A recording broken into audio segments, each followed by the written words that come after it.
આપણા ગુજરાત રાજ્યમાં શિયાળુ પાકોમાં ચણા, ધાણા, જીરું, મેથી, ઈસબગુલ, અસેરિયો, વરિયાળી, સુવાદાણા જેવા અનેક પરંપરાગત શિયાળુ પાકોની ખેતી છેલ્લા ઘણા વર્ષોથી ગુજરાત રાજ્યના ખેડૂતો કરી રહ્યા છે. પરંતુ શિયાળુ પાકમાં ગુજરાતમાં એક નવો ઉભરતો પાક એટલે વટાણાનો પાક. વટાણાની ખેતી ઊંચા બજાર ભાવને કારણે ખેડૂત મિત્રોમાં આકર્ષણનું કેન્દ્ર છે તે દિવસે ને દિવસે બની રહી છે. છેલ્લા ઘણા વર્ષોથી વટાણાનું વાવેતર ગુજરાત રાજ્યમાં ખૂબ સારી રીતે ખેડૂત મિત્રો કરી રહ્યા છે. કારણ કે આપણને ખબર જ છે કે ચણા છે, મેથી છે, ધાણા છે, આ બધા પાકો છે શિયાળુ પાકો, તેના કરતાં વટાણાના બજાર ભાવ ઊંચા ચાલતા હોવાથી જો વાતાવરણ સારું રહી જાય અને ઉત્પાદન સારું આવી જાય તો વટાણાની ખેતી આર્થિક રીતે ખેડૂત મિત્રોને ઓછા ખર્ચમાં ખૂબ સારામાં સારું વળતર છે તે અપાવતી હોય છે. એટલે જ વટાણાની ખેતી પ્રત્યેનો ક્રેઝ સૌરાષ્ટ્રના ખેડૂતોમાં સૌથી વધારે જોવા મળી રહ્યો છે.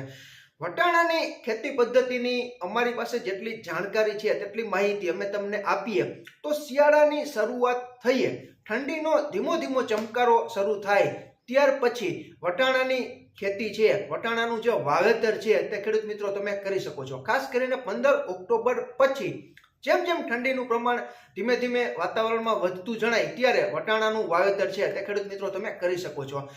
વીઘે 16 ગુઠાનો વીઘો હોય તો 1 વીઘામાં 10 કિલો બિયારણની જરૂર રહે છે. ચણાની જેમ જ 18 કે 20ની જાળીએ ખેડૂત મિત્રો વટાણાનું વાવેતર છે તે હર હંમેશ કરતા હોય છે. પાયાના રાસાયણિક ખાતરોમાં NPK ગ્રેડ 1 નંબરનો જે 12-32-16 આવે છે તે વીઘે 16 ગુઠાનો વીઘો હોય તો 20 કિલો, અને આ ખાતર મોંઘું પડતું હોય અથવા તમારે ત્યાં ન મળતું હોય તો DAP ડાઈ એમોનિયમ ફોસ્ફેટ જે 18-46 આવે છે તે તમે 16 ગુઠાના 1 વીઘા પ્રમાણે 15 કિલો પ્રમાણ આપીને વટાણાનું વાવેતર છે તે કરી શકો છો. વટાણામાં રોગ જીવાતના પ્રશ્નો મહદઅંશે ઘણા બધા ઓછા જોવા મળતા હોય છે. ખાસ કરીને ખેડૂત મિત્રો ફૂલ અવસ્થાએ અને જ્યારે દાણા ભરાતા હોય ત્યારે ખેડૂત મિત્રો ઈયળ છે તે આવતી હોય છે.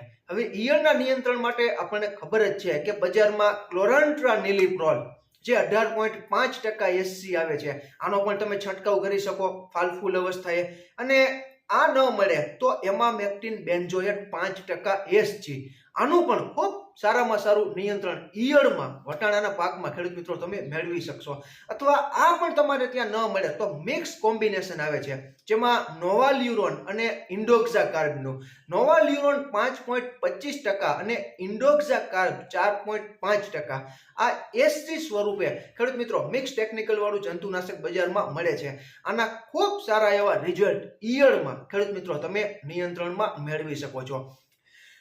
વટાણાનો પાક લીલી શીંગોના ભાવ વધારે હોય તો લીલી શીંગો ઉતારીને પણ તમે વેચાણ કરી શકો છો, અને બજાર ભાવ કદાચ નીચા હોય તો દાણા કરીને પણ ખૂબ સારામાં સારા ભાવ ખેડૂત મિત્રો વટાણાના મળતા હોય છે. એટલે બંને વિકલ્પ વટાણામાં રહેતો હોવાથી મોટા ભાગના ખેડૂત મિત્રો પરંપરાગત ખેતીમાંથી બહાર નીકળીને વટાણાની ખેતી છે તે અપનાવીને ઘણું બધું આર્થિક રીતે વળતર છે તે મેળવતા હોય છે. તો ખેડૂત મિત્રો આ સંપૂર્ણ માહિતી મારા પોતાના જ અનુભવ આધારિત હતી અને મારી પાસે જેટલી સમજ હતી તેટલી તમારા સુધી મેં વટાણાની ખેતીને લગતા જે કંઈ પ્રશ્નો હતા તે તમારા સુધી અમે પહોંચાડેલા છે. આથી વિશેષ માવજત કઈ રીતે કરી શકાય, કેટલું બિયારણ, કેટલાની જાળીએ કોઈ ખેડૂત મિત્રોએ વટાણાની ખેતી કરેલી હોય તો તમારા સંપૂર્ણ અનુભવો કોમેન્ટમાં જણાવો, જેથી કરીને અમને અને આપણા ખેડૂત મિત્રોને જાણવા મળી શકે. અને વટાણાની ખેતી કરવા માંગતા ખેડૂત મિત્રો માટે તમારી કોમેન્ટમાં જે માહિતી હોય તે ખૂબ સારામાં સારી રીતે ખેડૂત સુધી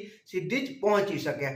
ખેડૂત મિત્રો તમે કોઈ પણ શિયાળુ પાક તમારા વિસ્તારને અનુકૂળ હોય તેનું તમે વાવેતર કરીને ખૂબ સારું એવું શિયાળુ પાકનું ઉત્પાદન લ્યો તેવી આશા સાથે આ માહિતી આ વિડીયોમાં પૂરી કરીએ છીએ. ફરી જ મળશું નવી જ માહિતી લઈને નવા જ આવનારા વિડીયોમાં. ત્યાં સુધી આપ જોડાયેલા રહો, માહિતગાર બનો, આગળ વધો. આભાર ખેડૂત મિત્રો.